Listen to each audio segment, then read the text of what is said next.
그날 밤에 여호와께서 기드온에게 이르시되 내 아버지에게 있는 수소 곧 7년 된 둘째 수소를 끌어오고 내 아버지에게 있는 바알의 제단을 걸며 그 곁에 아세라상을 찍고 또 이 산성 꼭대기에 내 하나님 여호와를 위하여 규례대로 한 제단을 쌓고 그 둘째 수소를 잡아 내가 찍은 아세라 나무로 번제를 드릴지니라 하시니라.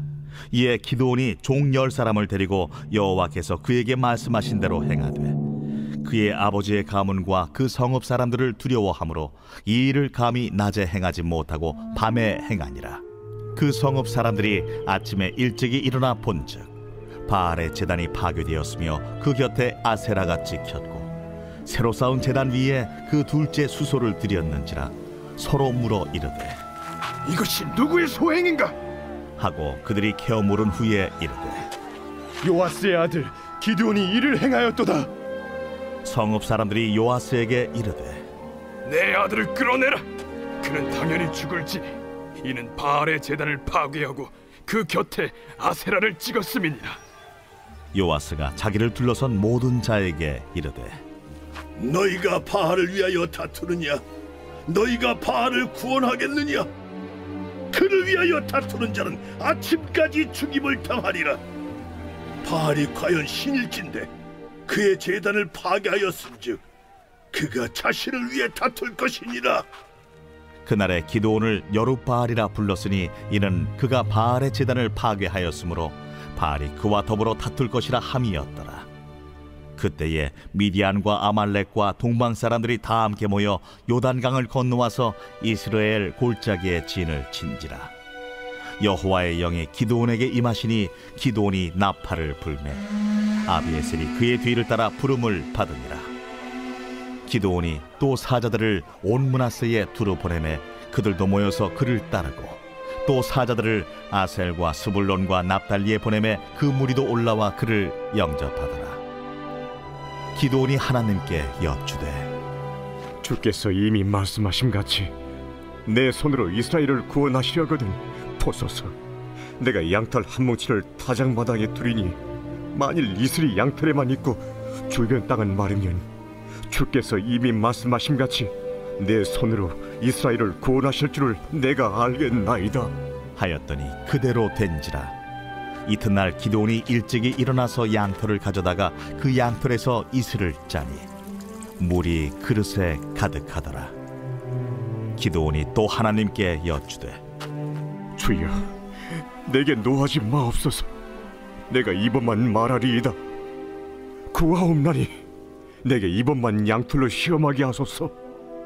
원하건대 양털만 마르고 그 주변 땅에는 다 이슬이 있게 하옵소서 하였더니 그 밤에 하나님이 그대로 행하시니 곧 양털만 마르고 그 주변 땅에는 다 이슬이 있었더라.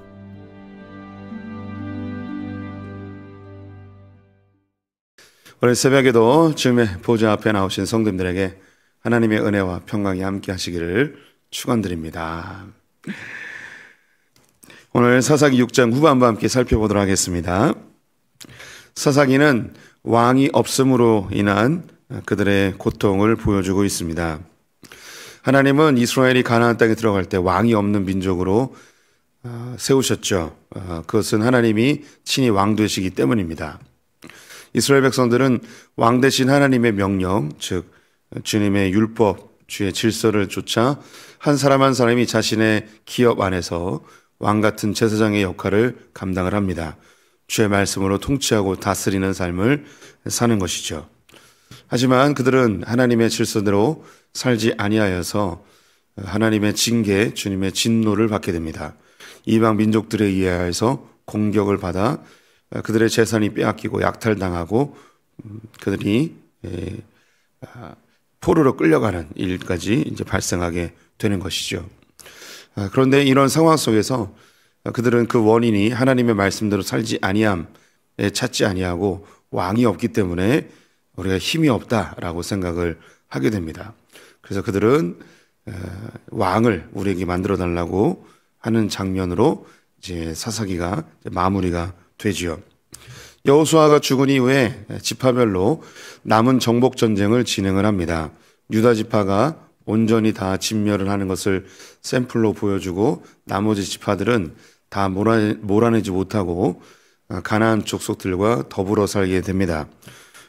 그들을 쫓아내지 못한 이유는 첫 번째는 힘이 없었기 때문에 쫓아내지 못한 것이었고, 두 번째는 힘이 있었지만 힘이 생긴 이후에도 가나안 족속을 노역에, 즉 종으로 삼기 위해 쫓아내지 아니하였습니다. 그로 인하여서 가나안 족속들의 신들이 이스라엘 가운데 유입되어 그들은 우상 숭배를 자행하게 되었고, 그것이 올무가 되어 그들은 하나님의 진노를 받아 이방 민족들의 공격을 받게 됩니다. 그러면 그때 고통스러워서 회개를 하고 하나님은 그들을 구원하기 위해 사사를 세우고 그들이 다시 구원하여서 평화로운 세월을 보내다가 또 하나님을 배반하고 우상 숭배함으로 또 고통을 당하는 이런 반복적인 패턴이 계속 진행이 됩니다. 12명의 사사가 등장하는데요. 그중에 6명이 구체적인 이야기가 언급되고 나머지 6명은 간략하게 소개가 됩니다. 온니엘이 첫 번째 사사인데, 온니엘은 사사의 이제 모델로 보여주고, 그 이후에 에훗, 삼갈, 드보라, 오늘은 기드온이 나오게 되죠.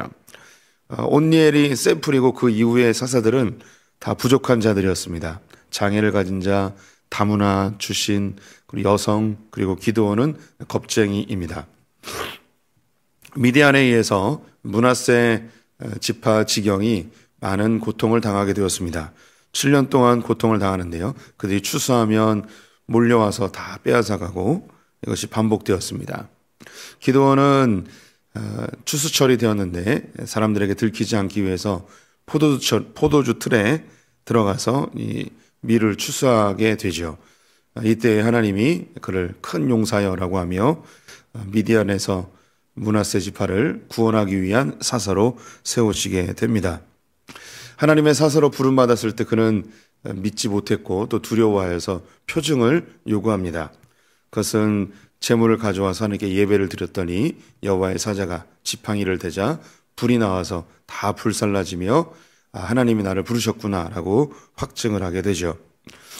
그때에 하나님께서 그날 밤에 이 기드온에게 명령하시는 바가 너희 집에 있는 너희 아버지가 섬기고 있는 바알과 아세라를 다 무너뜨리고 그리고 두 번째 숫소를 가져와서 그곳에서 예배를 드리도록 하였습니다. 25절 말씀 제가 잠깐 다시 읽으면요. 그날 밤에 여호와께서 기드온에게 이르시되 내 아버지에게 있는 숫소 곧 7년 된 둘째 숫소를 끌고 오고 내 아버지에게 있는 바알의 제단을 헐며 그 곁에 아세라상을 찍고 라고 되어 있습니다. 오늘 25절에는요.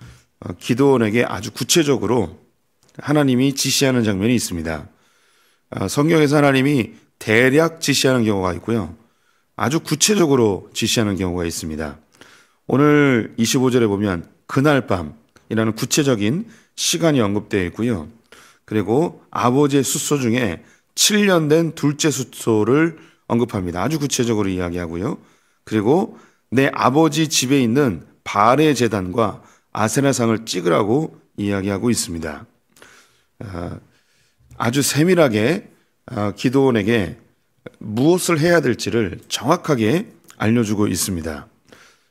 이것은 하나님이 기드온을 주시하여 보고 있었고 그리고 기드온에게 무엇을 행해야 될지 정확한 계획을 가지고 있음을 보여주고 있습니다. 이 기드온의 아버지 요아스는 꽤 부유한 집안이었던 것 같습니다. 소들이 꽤 있었고 또 종들도 10명이나 있었고 뭐 더 있었을 수도 있고요. 또 그 집에 바알 신상을 세우고 제단을 쌓을 정도면 굉장히 유력한 집안으로 보여집니다. 이 가정 안에 바알 신을 세우고 바알의 제단을 쌓는 그런 우상 숭배가 자행되고 있음을 보여주고 있는 거죠. 여기 이제 둘째 숫소를 언급하고 있는데요. 이 둘째 숫소가 정확하게 무엇인지는 알 수 없습니다. 하지만 이 둘째 숫소를 하나님이 지목하신 것은 기드온도 이 둘째 숫소를 알고 있고 아버지도 알고 있는 거예요. 특별한 의미가 있는 숫소, 어쩌면 굉장히 아끼고 혹은 이 둘째 숫소를 아버지가 이 바알과 아세라를 위해서 얼마 후에 그 신들을 위해서 제물로 드리기 위해 준비된 것, 이런 특정한 이유와 목적이 있는 것으로 보여집니다. 하나님이 이것을 지목하셨어요. 이걸 없애버리라는 거죠. 둘째 숫소도 없애버리고 바알의 제단도 없애고 아세라상도 찍어버리라고 합니다. 그리고 그 아세라상 목상인데요. 이것을 부셔서 그 나무로 하나님 앞에 번제를 드리도록 이야기합니다. 기드온은 겁이 많아서 그날 낮에 행하지 못하고 아무도 없는 한밤중에 이 일을 행합니다. 아침이 되니 사람들이 깜짝 놀란 거죠. 그들이 모여서 기도하고 예배드렸던 바알과 아세라가 다 무너져 버리고 하나님을 위한 제단이 쌓여있는 모습을 보고 깜짝 놀랍니다. 그 일을 누가 했는지 그 주범을 찾아내니 기드온이었습니다. 그의 아버지를 찾아가서 이 바알의 신당을, 바알의 제단을 무너뜨린 이 기드온을 어떻게 할 거냐 하면서 막 따지죠. 그랬더니 요아스가 하는 이야기가 너희가 바알을 위해서 다투느냐 하며 너희가 하나님을 믿는 백성인데 우상 숭배하는 자가 되어서 우상이 무너지자 이것 때문에 너희가 다투느냐라고 이야기하는 것입니다. 만약에 이 바알이 살아있는 신이라면 바알이 그놈을 징계할 것이다 라고 이야기하죠.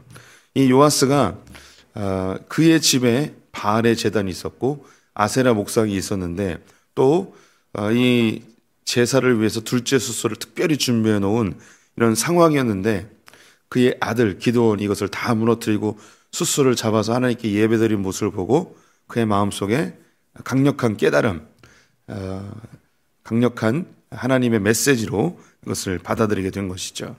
그래서 사람들은 기드온을 여룻바알이라고 부르게 됩니다. 그 뜻은 바알과 더불어 다투다라는 뜻이죠. 그때에 하나님께서 기드온을 진짜 사사로 부르시는데요. 사건이 발생합니다. 미디안이 다시 공격해 들어오게 된 것이죠.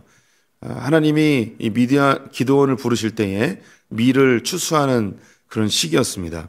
밀 추수가 마무리될 즈음에 미디안 사람들은 아말렉 사람들과 동방 사람들을 이끌고 그들이 추수한 것을 다 또 갈취해 가기 위해서 쳐들어오게 된 것이죠. 이때 하나님의 영이 기드온에게 임하여 미디안과 전투할 마음을 불타오르게 하십니다.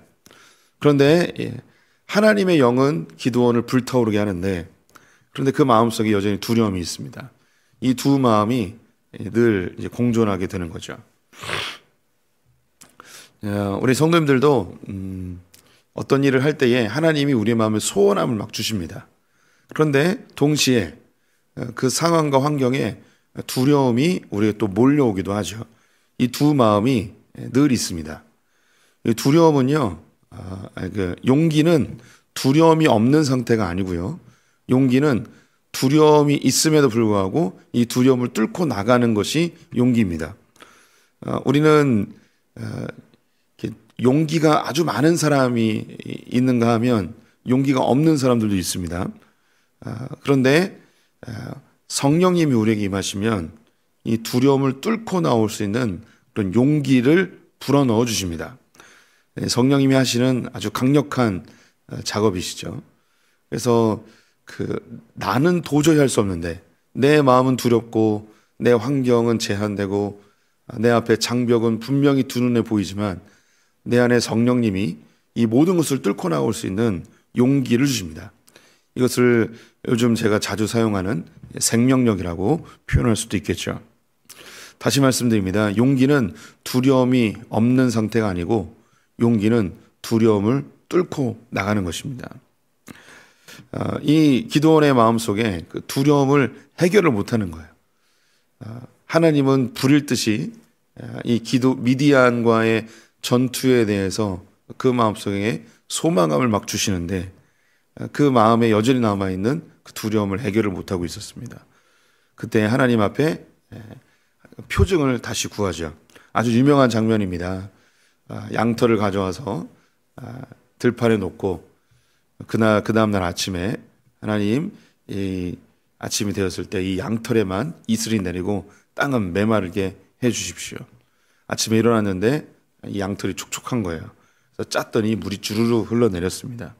생각하기를 혹시 한밤중에 누가 여기다가 물을 부어놨으면 양털이 젖을 수도 있으니까 반대로 해봐야겠다.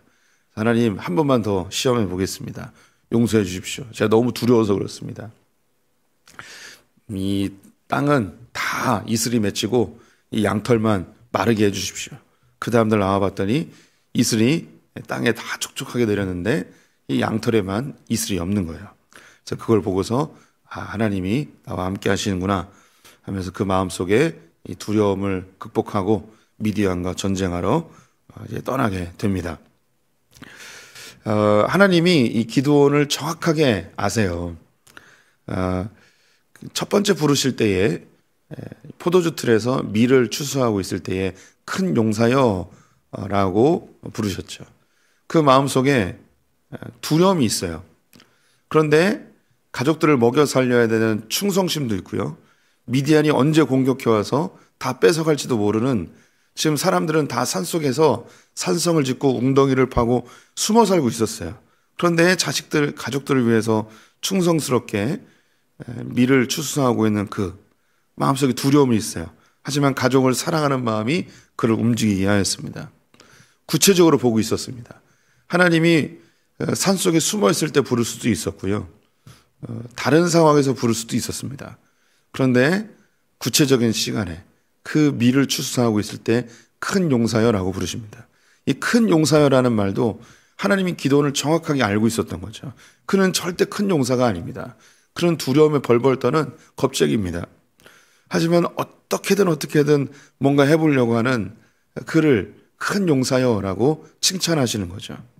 그 말은 이 기드온에게 엄청난 위로가 됐을 것입니다. 그리고 하나님이 나를 알고 계시는구나, 나를 보고 계시는구나. 자기는 분명히 겁쟁이에요. 어쩌면 어린 시절부터 겁쟁이로 자랐을지도 모르겠습니다.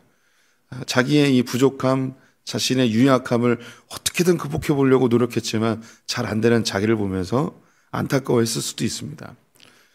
다른 대장부들처럼 대낮에 나와서 사람들이 보든 말든 관계없이, 미디안이 쳐들어오든 말든 관계없이 그냥 추수하는 그런 대장부 같은 모습이 있으면 좋겠지만 아주 소심하게 숨어가지고 밀을 추수하고 있는 자기를 보면서 어쩔 수 없이 하고 있지만 자기가 자기를 봐도 너무 초라한 거죠.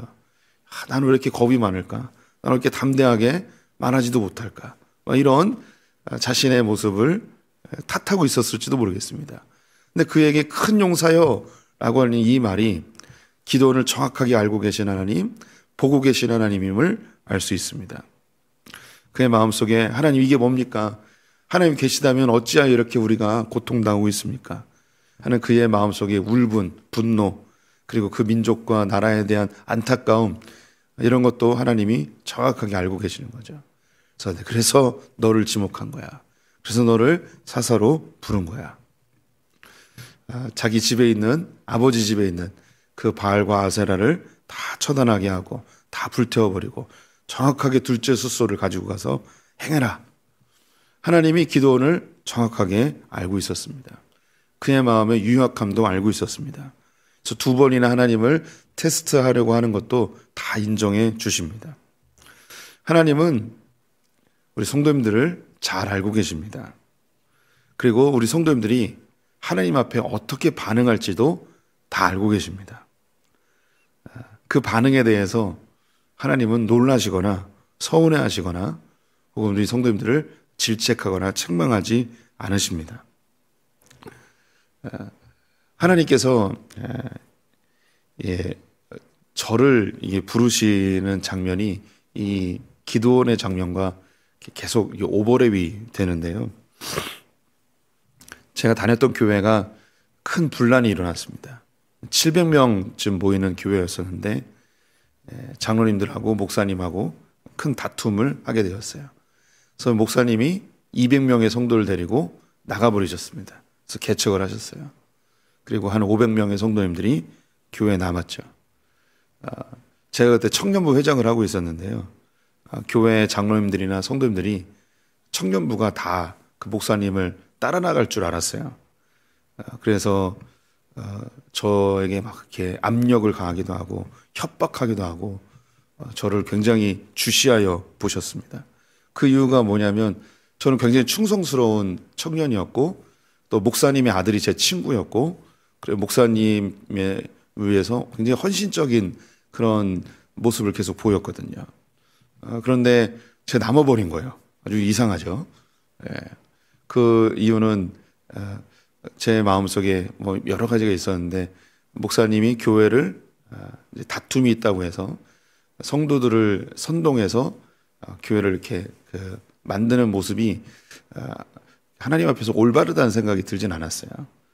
그래서 교회에 남아서 청년부를 이제 움직이지 못하게 좀 이렇게 제가 단도리한 부분이 있었습니다.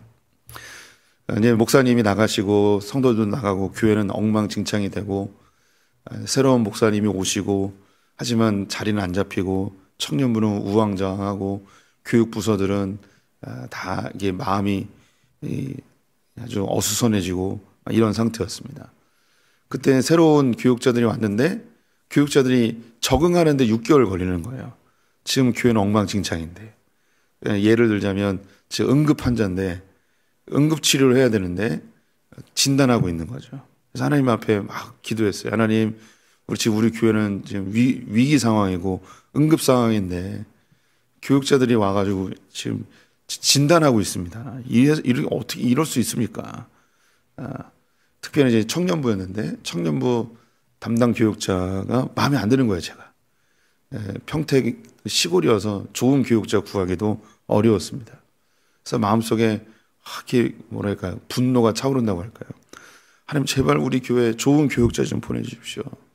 하나님 이 교회를 좀 잘 알고 적응 안 하고 좀 그 교회를 좀 잘 이해할 수 있는 그런 교육자가 있으면 좋겠습니다. 그런 마음에 막 분노가 있었죠. 그때 하나님이 저를 어떻게 부르셨냐면 그렇게 열받으면 네가 해라 이렇게 부르셨어요. 하나님 이게 뭡니까? 제가 언제 뭐 목회자 한다고 했습니까? 교회 좀 살려달라고 하는 건데 왜 저를 부르십니까? 하며 하나님께 막 따지고 했습니다.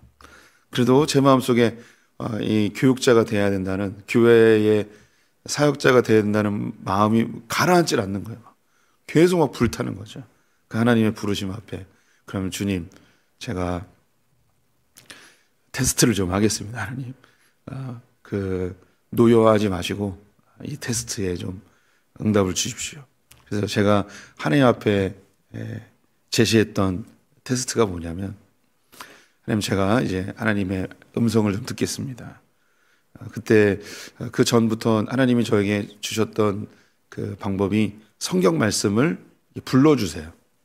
몇 장 몇 절을 이렇게 찾아보라고 그런 때가 있습니다. 지금도 뭐 그런 때가 하나님께 여쭤보면 제가 뭐 이렇게 신비한 능력이 아니고 이렇게 말씀들이 이렇게 떠올라요. 그래서 그때 특별히 하나님이 저에게 은혜를 주셨는데 하나님이 성경 구절을 막 불러주셨습니다. 창세기 몇 장 몇 절, 출애굽기 몇 장 몇 절, 마태복음 몇 장 몇 절. 그래서 구절들 한 50개를 쫙 썼습니다. 그리고 하나씩 찾았습니다. 하나씩 찾았는데 한 10개 정도 찾다가 그만뒀습니다. 그 구절들이 다 저를 부르시는 구절이었어요. 제가 처음 보는 구절들도 있었고, 그래도 놀랍게 저를 부르셨습니다. 그 이후에도 뭐 하나님 앞에 다시 정말 이 길이 맞습니까? 라는 그런 물음의 과정들도 있었지만, 하나님이 저를 보고 계셨고, 저에 대해서 정확하게 아셨고, 그리고 겁이 많고 또 미래에 대한 걱정을 하고 있는 제가 하나님 앞에 어떻게 보면 버릇없이 하나님을 시험하는 요구를 했을 때 하나님은 그 요구에 대해서 책망치 않으시고 연약한 저에게 정확하게 확증을 줄 수 있는 그런 은혜의 통로로 저에게 하나님의 부르심을 확인하게 해 주셨습니다. 이게 저의 케이스고, 성경에 나와 있는 것은 기드온의 케이스입니다. 우리 성도님들이 무엇인가 확증하기 위해서 옥상에다가 솜 갖다 놓고 하나님 내일 아침에 여기 이슬이 이 소매만 묻히게 해주십시오. 이렇게 기도해야 된다고 안 됩니다. 이건 기도원의 케이스고요. 성도님들의 케이스가 있습니다. 하나님은 성도님들 한 분 한 분을 알고 계시고 성도님들의 기질과 성품을 알고 있습니다. 상황을 알고 있습니다.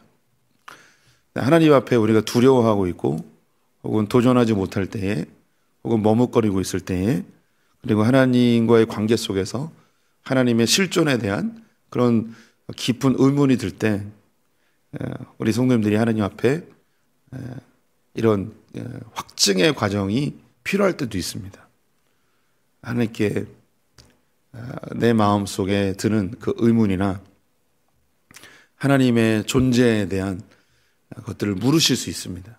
충분히 물으실 수 있습니다. 그 내 물음이 이루어지지 않아도 하나님의 존재가 입증되는 경우도 있습니다. 반대로 하나님을 의심하는 사람들은요, 내가 원하는 대로 돼도 이건 우연이 된 거야 하면서 하나님 다시 의심하기도 합니다. 하나님 앞에 묻고 하나님 정말 주님 계십니까? 하나님 이거 해주시면 정말 하나님이 계시다는 거 내가 확증하겠습니다 라고 묻는 그 자체가 이미 하나님이 계심을 믿고 있는 거예요. 하나님이 계시지 않고 하나님이 내 삶에 관계가 없다고 생각하면 아예 그런 걸 묻지도 않아요. 그런데 우리 성도님들이 하나님 이거 해주시면 하나님 계신 거 믿겠습니다. 혹은 이게 맞는지 틀리는지 하나님 나에게 확증을 주십시오 라고 이렇게 묻는 것 자체가 하나님은 너무 좋아하세요. 야, 이놈이 그래도 내가 사랑하는지 안 하는지 확인하고 싶어 하는구나. 또 묻고 또 묻고 또 물어도 하나님 좋아하세요. 우리는 다 자기 기질대로 반응하게 되어 있어요. 나를 다 잘 알고 나를 너무나 잘 이해하시는 주님이 우리가 그 어떤 반응을 하더라도 주님은 우리를 귀히 여겨주십니다. 왜 그렇게 귀히 여겨주실까요? 하나님은 기도를 향한 목적과 계획이 있어요. 그걸 이루기 위해서 하나님은 그를 이해해 주시고 기다려 주시고 용납해 주십니다. 제가 버릇없이 하나님께 뭔가를 요청했을 때 하나님이 그것을 질책하지 않으시고 너 하라면 해, 뭐 그따위를 물어봐 하고 하지 않으시고 그걸 다 인정해 주신 것은 저를 향한 하나님의 목적과 계획이 있기에 그걸 하나하나 이뤄내시기 위해서 저를 용납해 주시는 것이죠. 우리 성도님들도 하나님이 우리를 크리스찬으로 부르실 때 목적과 계획이 있습니다. 우리는 하나님께 뭔가를 요구할 수 있는 자녀된 권세도 있고요. 반복적으로 주님께 구해도 우리의 기질을 아시는 주님이 우리를 용납하십니다. 우리 성도님들 하나님 아버지께 조금 더 가까이 가십시오. 하나님께 때로는 어린아처럼 버릇없이 대하셔도 주님 다 이해하십니다. 하나님 앞에 한 걸음도 나아가서 주님의 살아계심을 온몸으로 체험하시는 성도들 되시기를 축원드립니다. 기도하겠습니다. 하나님, 기도원의 기질과 성품과 상황을 다 아시는 주님, 그래서 그의 기질대로 그를 부르시고 또 그 환경과 상황에 맞추어서 그 믿음의 확증을 주신 주님, 우리를 아시는 주님임을, 동일한 주님임을 믿습니다. 이 새벽을 깨운 성도님들의 성품과 상황과 삶을 아시는 주님, 우리의 고백과 한숨과 눈물도 아시는 주님, 결국은 우리를 향한 목적과 계획을 완성해내실 줄 믿습니다. 하나님, 주님께 한 걸음 더 나아가고 주님께 어린아이처럼 반응할 수 있는 소풍의 성도들 되게 하여 주시옵소서. 오늘 하루 주님께 의탁하며 예수님의 이름으로 기도드렸습니다. 아멘.